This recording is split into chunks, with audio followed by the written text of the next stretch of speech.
બાદ આપનું સ્વાગત છે. તો બ્રેક પહેલાં આપણે જે વાત કરી લેવલ કે કીધું કે 600 આજુબાજુ જાય તો ફર્ધર ઘટાડો આપણને જો નિફ્ટીમાં ત્યાંથી જોવા મળ્યો. આપણે પાછળ જો 230-40 પોઈન્ટ ઘટ્યા હતા ત્યાંથી પાછું 300 પોઈન્ટનો ઘટાડો નિફ્ટીમાં જોવા મળે છે. બેંક નિફ્ટી બી ફરીથી 1400 પોઈન્ટ આવી ગયા અને સેન્સેક્સ જો 1040 પોઈન્ટ એ જોશો પાછળ નીચે જઈએ ત્યાંથી પાછું દબાણ જોવા મળે છે. એ ખાસ કરીને જો ઘટાડો પેનની સ્થિતિ ફિલહાલ 300 ઇન્ડેક્સમાં જોવા મળી રહી છે. તો આ બધા વિશે વાતચીત કરીશું, સરળ હેડલાઇન્સની સાથે કરીશું. મંથલી એક્સપાયરીના દિવસે ભારતીય માર્કેટમાં ભારે ઘટાડો, 300 ઇન્ડેક્સમાં ભારે ઉથલપાથલ. નિફ્ટી 300 પોઈન્ટના ઘટાડા સાથે 22,500 નજીક કારોબાર, તો સેન્સેક્સમાં પણ 1,050 પોઈન્ટના ઘટાડા સાથે 72,550 નીચે કારોબાર. નિફ્ટી કરતાં બેંક નિફ્ટીમાં દબાણ વધારે, બેંક નિફ્ટી 1400 પોઈન્ટના ઘટાડા સાથે 50,850 નીચે કારોબાર. 14 સ્ટોક લાલ નિશાનમાં. EU bank, IDFC first bank, Kotak Mahindra bank અને ઇન્ડસઇન્ડ બેંકમાં સૌથી વધુ દબાણ. રિયાલિટી શેરોમાં પણ ભારે વેચવાલી, ઇન્ડેક્સ 2%થી વધુ ગગડ્યો. પ્રેસ્ટીજ વાયદાના ટોપ લૂઝર્સમાં, તો બ્રિગેડ એન્ટરપ્રાઇઝ, અનંતરાજ, શોભા અને લોધા ડેવલપર્સમાં પણ વેચવાલી સાથે કારોબાર. એલ્યુમિનિયમ સ્ટોકમાં સારી ખરીદારી સાથે મેટલ ઇન્ડેક્સ 1%થી વધુની મજબૂતી. નેસલ એલ્યુમિનિયમ, હિન્ડાલ્કો, વેદાંતામાં 3%ની મજબૂતી, તો અન્ય metal stock sell, JSW steel, Jindal સ્ટીલમાં પણ સારી ખરીદારી. કન્ઝ્યુમર ડ્યુરેબલ શેરોમાં પણ વધુ વેચવાલી, ઇન્ડેક્સ 2%થી વધુ ઘટ્યો. વોલ્ટાસ 3%ના ઘટાડા સાથે વાયદાના ટોપ લૂઝર્સમાં, તો વોપુલ, હેવલ્સ, LG ઇન્ડિયા અને બ્લુ સ્ટારમાં પણ 3%થી વધુની વેચવાલી સાથે દબાણ વધ્યું.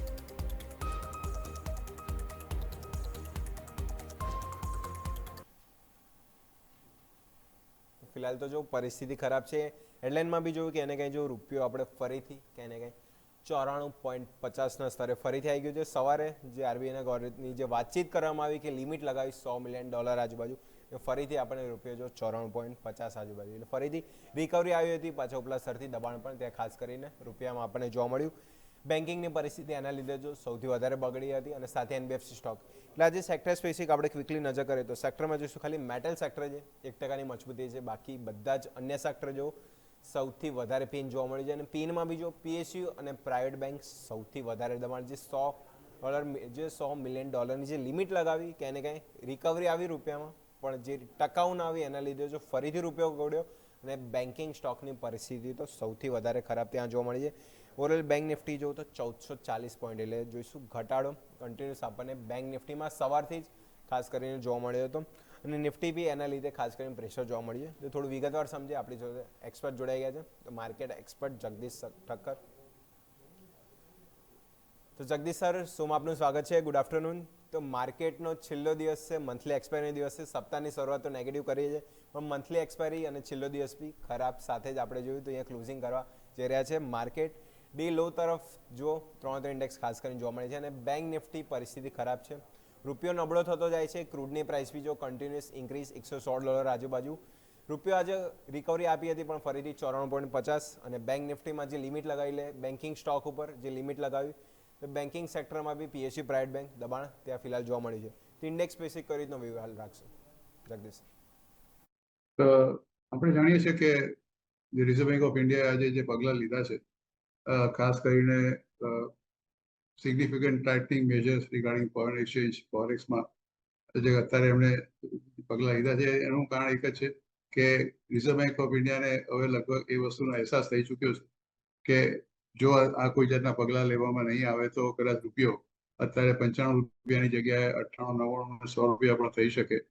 એટલે દેવ પુટની એબ્સોલ્યુટ ગેપ જેને આપણે કહીએ છીએ, RBI તાત્કાલિક નથી, 10મી એપ્રિલથી થવાની છે, જેને એ લોકો નેટ ઓપન પોઝિશન કહે છે. એ લોકો in the foreign exchange market, specifically the રૂપી US ડોલરની જે પેરિંગ છે એને એ લોકોએ અત્યારે $100 મિલિયન ની આસપાસ એ લોકોએ કેપ કરી છે. End of each business day, this is very important. અને પહેલા જે પર્સન્ટેજ બેઝડ હતું કે પહેલા જે સિસ્ટમ હતી, જે ફ્રેમવર્ક હતું, સિન્સ 2013થી ચાલતું આવતું હતું, એ લોકોનો બેંકને have to maintain a net open position of up to 25% of their tier 1 capital, which was more generous for the larger banks also. નાની બેંકનો કદાચ ફેર નહીં પડે અને કોમ્પ્લાયન્સની ડેડલાઇન તમે કહું કે એ પ્રમાણે લોકોએ 10મી એપ્રિલ કરી છે. એ ઇમ્પેક્ટ ખાસ જે પડવાનું છે આ બધી બેંકોની ઉપર એ ખાસ એનો જે unwinding of the arbitrage position જે કંપનીઓ મોટાભાગની બેંકો જે રાખતી હતી એ significant long dollar position in the onshore market લોકો હતા. ટ્રેડિશનલી એ લોકો મેન્ટેન કરતા હતા balance against non deliverable corporate market જેને એ લોકો NDF કહે છે ફોર ધી ઓફશોર માર્કેટ. અને હવે no netting on onshore offshore market. Now banks have been restricted that there is no going to be no netting of their onshore and offshore position.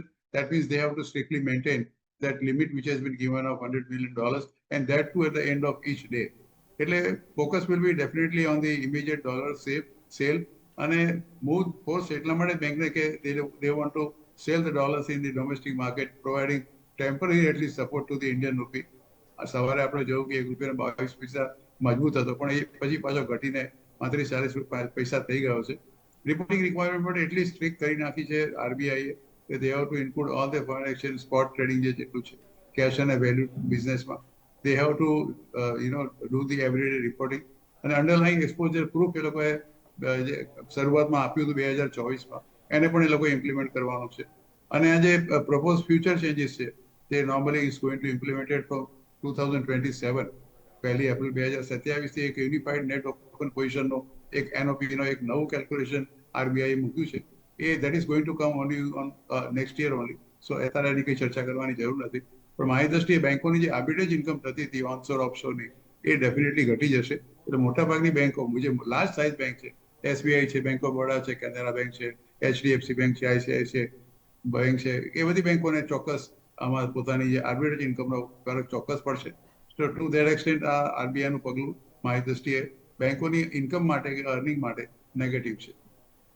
Okay, એટલે પરિસ્થિતિ આપણે સમજ્યા છે, કારણો સરે સમજાવ્યા, બહુ સરસ સમજાવ્યું કે બેંક નિફ્ટી અને જે બેન્કિંગ સ્ટોક માટે જે ક્યાંને ક્યાંય જે RBI જે પગલાં લીધા ક્યાંને ક્યાંય જે રૂપિયો જે ફર્ધર વધારે ઘટાડવાના બધા એટલે આપણે જો 93.50ના લેવલે ગયા હતા ફરીથી ઘટાડો જોવા મળ્યો પણ એનાથી વધારે ના જે એના માટે ક્યાંને ક્યાંય પગલું લેવામાં આવ્યું છે. એટલે ફોરેન એક્સચેન્જમાં જે લિમિટ લગાવી છે એના લીધે અર્નિંગમાં ખાસ કરીને જે દિગ્ગજ બેંકો છે જે ખાસ કરીને જેમ PSU બેન્કિંગ અળીનો કાં તો પ્રાઇવેટ બેંકોમાં જે દિગ્ગજ છે એને ખાસ કરીને મોટી ઇમ્પેક્ટ જોવા મળશે. એના લીધે જો ફર્ધર બંને ઇન્ડેક્સ બીજું 2% વધારે ડાઉન છે. PSU બેન્કિંગ થોડું વધારે ડાઉન છે અને HDFC બેંક, એક્સિસ, ICICI બધી જે દિગ્ગજ પ્રાઇવેટ બેંકો છે એમાં પણ ભારે ઘટાડો ખાસ કરીને આના લીધે જોવા મળ્યો હતો. એટલે એના લીધે પેઇન તો બેંક નિફ્ટીમાં વધારે છે. ઇન્ડેક્સ જો 0.3% એટલે 2.77%. નિફ્ટી સેન્સેક્સ થોડી રિકવરી બતાવે છે પણ બેંક નિફ્ટીના દબાણના લીધે ખાસ કરીને આ બી ઇન્ડેક્સ છે જેમાં ભારે ઘટાડો અહીંયા ખાસ કરીને જોવા મળ્યો હતો. HDFC બેંક જો અત્યારે 1% ડાઉન છે, એક્સિસ બેંક ને બધા બી જો એમાં બી 2% ડાઉન છે. પણ જોઈશું બધી જ જે દિગ્ગજ બેંકો છે એમાં ભારે ઘટાડો ફિલહાલ તો જોવા મળી રહ્યો છે. એટલે પરિસ્થિતિ બેન્કિંગ તરફના લીધે આજે ભારે દબાણ જે મંથલી એક્સપાયરીનો દિવસ એટલે જો બાઉન્સબેક હવે કયા લેવલે જોવા મળે છે ખાસ કરીને ફોકસ કરશું. બાકી પરિસ્થિતિ ફિલહાલ તો આપણને કારોબાર લાલ નિશાનમાં જ ઓવરઓલ સેક્ટરની વાત કરીએ કે ઇન્ડેક્સની વાત કરીએ લાલ નિશાનમાં જોવા મળ્યો તો મેટલ સેક્ટર છે જે થોડી પોઝિટિવ ને ઇમ્પેક્ટ જોવા મળી રહ્યા છે. બાકી બધા સેક્ટર જો ખાસ કરીને સૌથી વધારે PSU પ્રાઇવેટ બેંક, પછી કન્ઝ્યુમર ડ્યુરેબલ, રિયાલિટી પેક્ટ, પછી FMCG બી ગણી લો, healthcare, pharma sector, mid cap small cap બી જો 2% ડાઉન છે. એટલે જો સેક્ટર સ્પેસિફિક પણ પરિસ્થિતિ અહીંયા જો ઘટાડા સાથે જ કારોબાર જોવા મળી રહ્યો છે. આ બધી તો વાતચીત કરી લઈએ. નેક્સ્ટ હવે દર્શકોના સવાલ તરફ જઈએ તો પહેલો સવાલ છે આપણી પાસે જે વંદિતજીનો છે HDFC બેંક ઉપર જ છે. HDFC બેંક 766 આજુબાજુ 100 ક્વોન્ટિટી બાય કરી છે. 1 થી 2 વર્ષનો વ્યૂ રાખી રહ્યા છે અને HDFC બેંક ફિલહાલ જો આજે 1.5% ઘટાડા સાથે 743 આજુબાજુ કારોબાર કર્યો છે. આજના ઇન્ટ્રાડે લો જોઈએ તો 738 આજુબાજુ ગયો હતો. પછી ફર્ધર જો અત્યારે બી પેન તો છે જ HDFC બેંક 743 આજુબાજુ કાઉન્ટર ફિલહાલ ટ્રેડ કર્યું છે.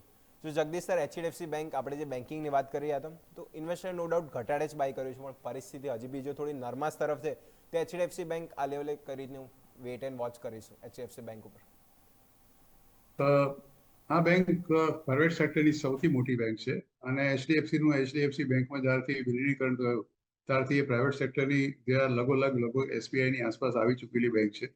રિસેન્ટલી એક થોડી ઘણી ઘટના જે ઘટી એમાં એ લોકોના જે પાર્ટ ટાઈમ ચેરમેન હતા એમને જે રાજીનામું આપ્યું અને જે કાગળ લખ્યું એ લોકોએ કે બેંકમાં હું મારા એથિક્સને ભરેલો છું અને એ પ્રમાણે હું આ બેંકમાં હવે કામ કરી શકું નથી. એના પર એક ઇન્ડિપેન્ડન્ટ ઓડિટર્સની પણ નિમણૂક RBI દ્વારા કરવામાં આવી છે. કે શું પ્રોબ્લેમ હતો ને શા માટે એમને રાજીનામું આપ્યું. મિસ્ટર કેકે મિસ્ત્રીને એ લોકોએ ચોક્કસ એઝ અ ઇમિડિયેટ તરીકે રિપ્લેસમેન્ટ તો કર્યા જ છે, પણ એ ત્યારથી થોડી ઘણી એની ઇમેજ થોડી કરડાઈ છે અને એને કારણે છેલ્લા કેટલાય સમયથી આ પર્ટિક્યુલર શેર અંડર પરફોર્મ કરી રહ્યો છે. એટલે આમ તો જુઓ તો ઓવરઓલ બેન્કિંગ સેક્ટરમાં બધાની જ પરિસ્થિતિ એવી છે, એમાં કોઈ બાકાત નથી. બેંક ઓફ બરોડા કે State Bank of India, Kotak Mahindra bank કે Canara bank, ICIC, they are selling in the same boat. પણ આ શેર સારો છે, એમણે જે ભાવે લીધો છે એ લગભગ નીચા ભાવે લીધો છે. એનો 738 રૂપિયાનો તમે જુઓ તો 52 વીક લો છે, અત્યારે 744 રૂપિયાનો ભાવ ચાલે છે. આજે 1.5% થોડો ભલે નીચે હશે, ચિંતા કરવાની બહુ જરૂર નથી. ફંડામેન્ટલી આ લગભગ 40, 48, 49 ના EPS પર અને માત્ર 15 કે 16 ના પ્રાઇસ ટુ અર્નિંગ રેશિયો પર આ શેર ટ્રેડ કરે છે. અને આ બેંકમાં બીજું કશું ફંડામેન્ટલી કશું ખોટું થવાનું નથી. ઓનલી આપણે જાણીએ છીએ કે છેલ્લા આ કોઈ એકાદ વર્ષમાં this particular bank has under perform અને 18-19% એને નેગેટિવ રિટર્ન આપ્યું છે. મારી દ્રષ્ટિએ આ જેનો ભાવ છે 738 કે 40નો, virtually it has been bottom out. કદાચ વધુ યુદ્ધ ચાલે અને કોઈ જાતના કોઈ બીજા વ્યાજના દરો વધે એ જુદી વસ્તુ છે, પણ this is a good price two enter into the HDFC bank. એટલે લાંબા ગાળાનો અભિગમ હોય તો ચોક્કસ તમે આ શેરમાં ખરીદી કરી શકો છો. જો તમારો ટૂંકા ગાળાનો 6-8 મહિના કે વર્ષનો હોય then I request wait and watch. પણ જો લાંબા ગાળાનો 2 થી 5 વર્ષનો હોય, this is the right time to enter HDFC Bank. Okay, તો લોંગ ટર્મનો વ્યૂ હોય તો આ રાઈટ ટાઈમ છે કે એચડીએફસી બેંકમાં એન્ટર કરી શકે છે. કારણ કે જો રૂપિયાની પરિસ્થિતિ, માર્કેટની પરિસ્થિતિ અને જો બધા બેન્કિંગ સ્ટોકની પરિસ્થિતિ એક સાથે જો ખાસ કરીને નેગેટિવ એટલે લાલ નિશાનમાં જોવા મળતી, એચડીએફસી બેંક જોઈએ તો પ્રાઇડમાં ખાસ કરીને દિગ્ગજ છે. ફંડામેન્ટલ કંઈ ખરાબ નથી, નો ડાઉટ નેગેટિવ સમાચાર સ્ટોકને લઈને આવ્યા હતા, પણ પરિસ્થિતિ જો એ પ્રમાણે સ્ટોક ખાસો પીટાઈ ચૂક્યો છે. જે ચેરમેનને લઈને જે સવાલ ઉઠ્યા હતા, એક મ્યુચ્યુઅલ ફંડ જે મોટો ઇન્વેસ્ટર છે એમણે બી જો પોતાની મોટી હિસ્સેદારી ખાસ કરીને એચડીએફસી બેંકમાં વેચી હતી, એ નેગેટિવ સમાચારના લીધે ભારે પેન આપણને ખાસ કરીને જોવા મળ્યું હતું. તો અહીંયા જો સારી પરિસ્થિતિ તો સારા લેવલે બાઇંગ કરી શકે છે. લોંગ ટર્મને હોય તો સારા લેવલની બાઇંગ એચડીએફસી બેંકમાં બને છે. લોંગ ટર્મ માટે જેમ આપણે નીચલા લેવલે બાય કર્યા છે, તો લોંગ ટર્મ 1 થી 2 વર્ષનો વ્યૂ છે તો સારા એવા લેવલ એચડીએફસી બેંક સારો બાઉન્સ બેક આપણને જોવા મળી શકે છે. તો વ્યૂ પોઝિટિવ છે લોંગ ટર્મ માટે. ઓલ્ડની સલાહ એચડીએફસી બેંકમાં જોવા મળી છે. તો લઈશું એક બ્રેક, અને બ્રેક બાદ જે આગળ દર્શકોના બીજા સવાલ આવે છે એના પર બી ચર્ચા યથાર્થ રાખીશું.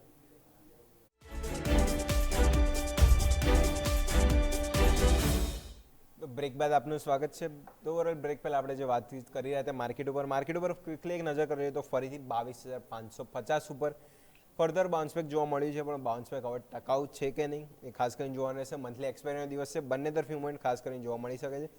સેકન્ડ હાફ તરફ હવે આગળ વધી રહ્યા છે, તો લેવલ સ્પેસિફિક અને જો સારી એક બાઉન્સબેક જોવા મળશે તો ફર્ધર સારું એવું શોર્ટ કવરિંગ આપણને જોઈશું સેકન્ડ હાફમાં ખાસ કરીને જોવા મળશે. મળે છે કે નહીં એના માટે આગળ શુંમાં વાતચીત કરીશું.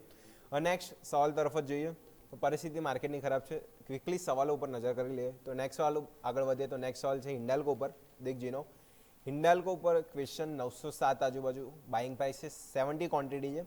લોંગ ટર્મનો વ્યૂ રાખી રહ્યા છે અને ફિલહાલ હિન્ડાલ્કો જો તો 894, 913ના જે ઇન્ટ્રાડે હાઈ પાડ્યા હતા ત્યાંથી ફર્ધર 913થી અત્યારે 894 આજુબાજુ કાઉન્ટર ટ્રેડ કર્યો છે.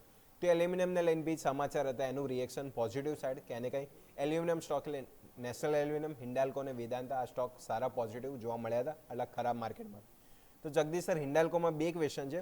એક તો આ લેવલે જે બાઇંગ નવું કરવું જોઈએ અને લોંગ ટર્મ 1 થી 2 વર્ષનો છે તો કયા ટાર્ગેટ માટે હોલ્ડ કરી શકે હિન્ડાલ્કો? એમને કેટલામાં લીધા છે? 907. 907માં. ઓકે.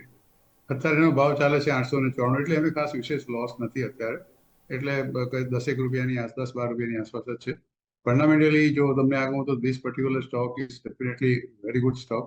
1030 રૂપિયાનું એનું અત્યારે આપણે 52 વીક હાઈ જોયો હતો અને લાઈફ ટાઈમ હાઈ પડે છે 71.75 EPS અને લગભગ માત્ર 12 કે 14 ના પ્રાઇસ ટુ અર્નિંગ રેશિયો પર આ શેર ટ્રેડ કરે છે. કંપની ફંડામેન્ટલી બિરલા ગ્રુપની કંપની છે, been manage very well by the professional people.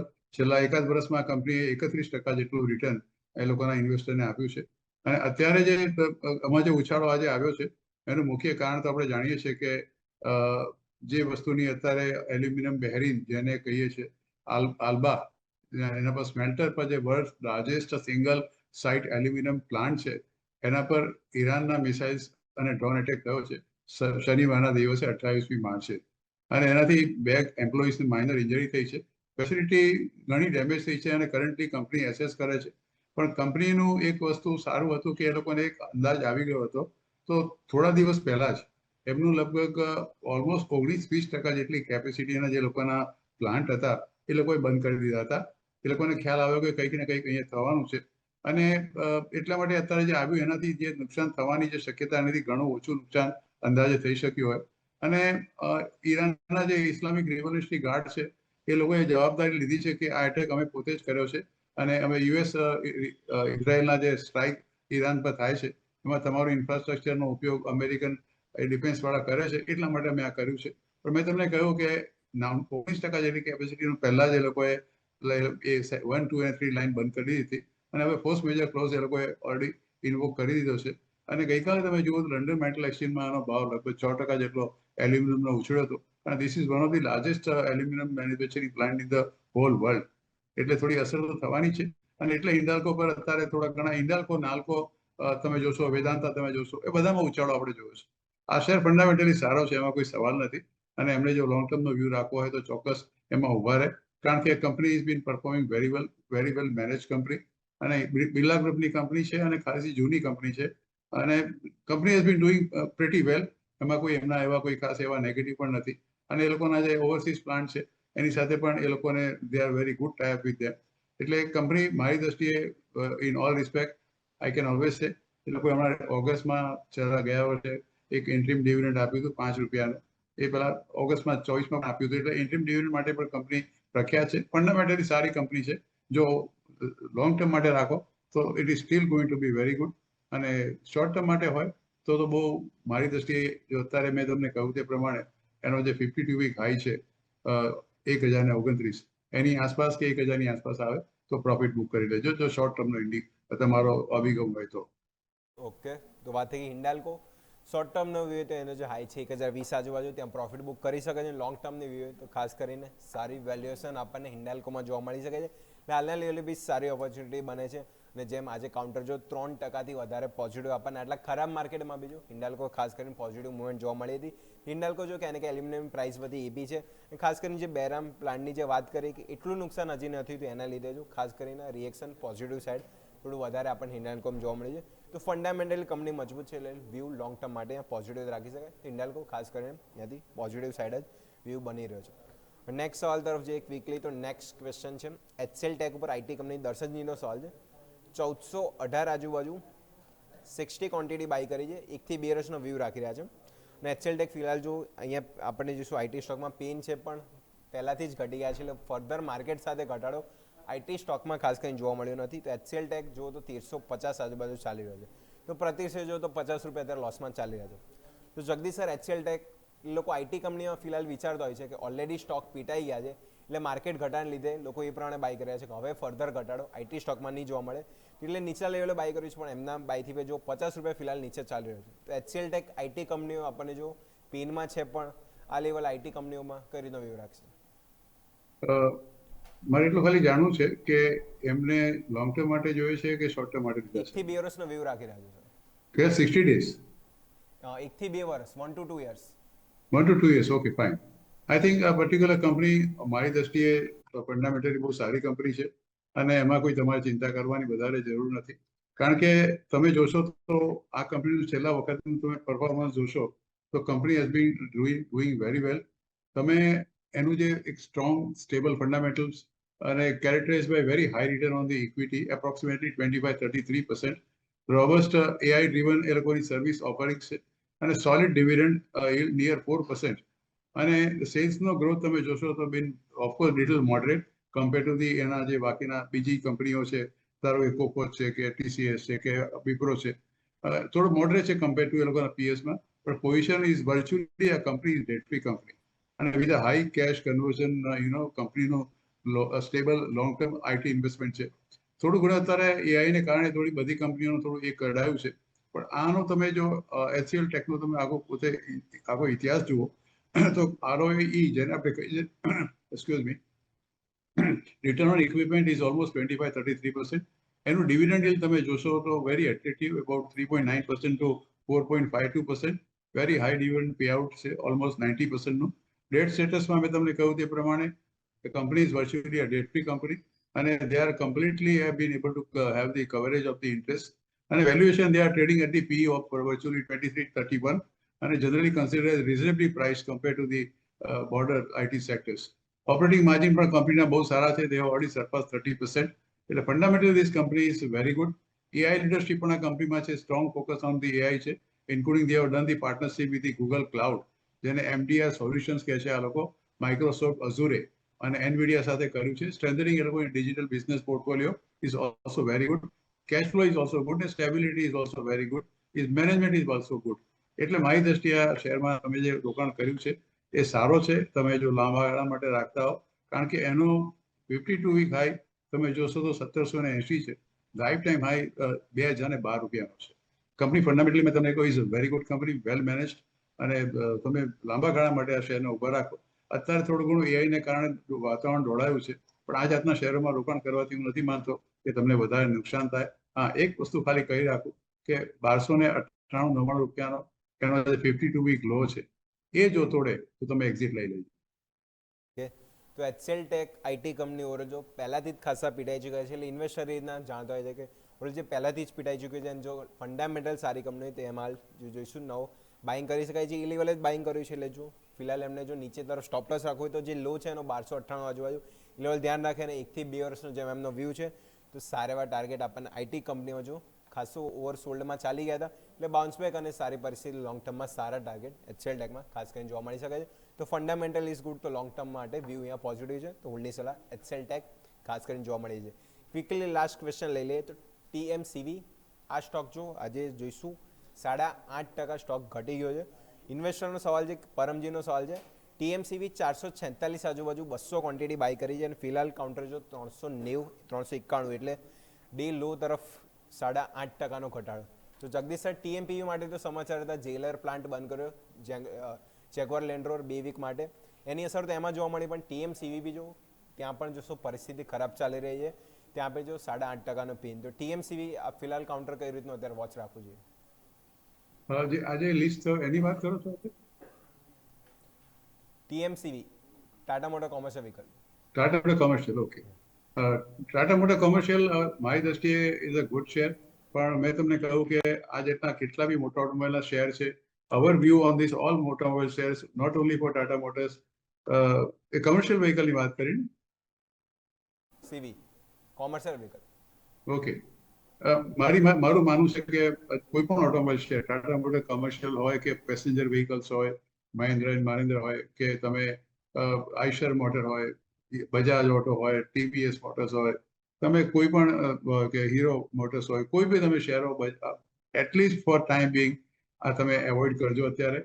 ખાસ કરીને ટાટા મોટર કમર્શિયલ વ્હીકલનું આપણે જાણીએ છીએ કે એનો જે પ્લાન્ટ શટડાઉનમાં અત્યારે લીધો છે એનો જેગવારનો લંડનની અંદર, અને આ પહેલા અગાઉ પણ because of the cyber attack એ લગભગ 2 કે 3 મહિના સુધી બંધ રહ્યો હતો. અને હવે અનફોર્ચ્યુનેટલી એ લોકોએ મેન્ટેનન્સ માટે લગભગ 15 થી 20 દિવસ માટે બંધ કર્યો છે. એટલે આ બધાની વચ્ચે હું નથી માનતો કે તમને આ પર્ટિક્યુલર શેરની અંદર કોઈ વધારે સારું રિટર્ન મળે. બેસ્ટ થિંગ ઇઝ કે તમે અત્યારે એને જો તમે રોકાણ કર્યું હોય તો હોલ્ડ કરી રાખો અને બહુ ચિંતા ના કરતા.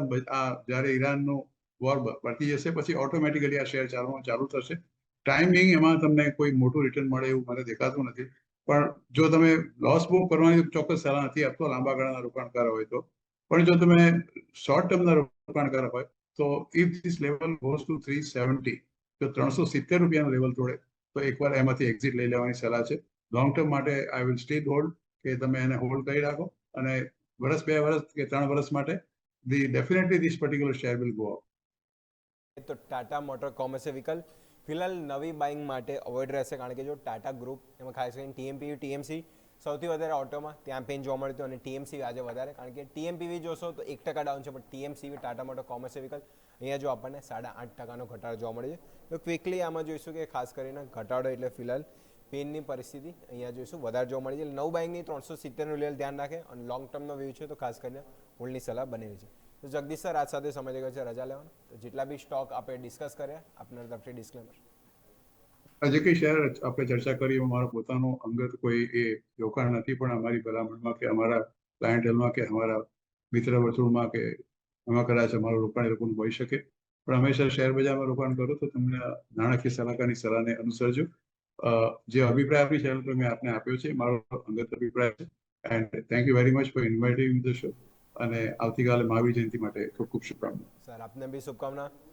તો ઘણા બધા સ્ટોક આપણે ડિસ્કસ કર્યા, જે વ્યૂ જાણ્યો તો રિયલ સ્પેસ ખાસ કરીને ફોકસ કરશું. અને માર્કેટ જો ફરીથી ઘટાડો પરિસ્થિતિ અહીંયા જોવા મળી રહી છે, તો આગળ સેકન્ડ હાફમાં શું પરિસ્થિતિ જોવા મળે એના પર વાત કરશું. પણ લઈશું એક બ્રેક બાદ મારા સહયોગી યોમિક જોડાશે, એમાં વાત કરીશું લંચ ટાઈમમાં કયા સ્ટોક અને કયા ન્યૂઝ સ્પેસિફિક કાઉન્ટર હતા જે માર્કેટમાં ખાસ કરીને આજે ચર્ચામાં જોવા મળ્યા હતા, એના પર યથાવત રાખીશું.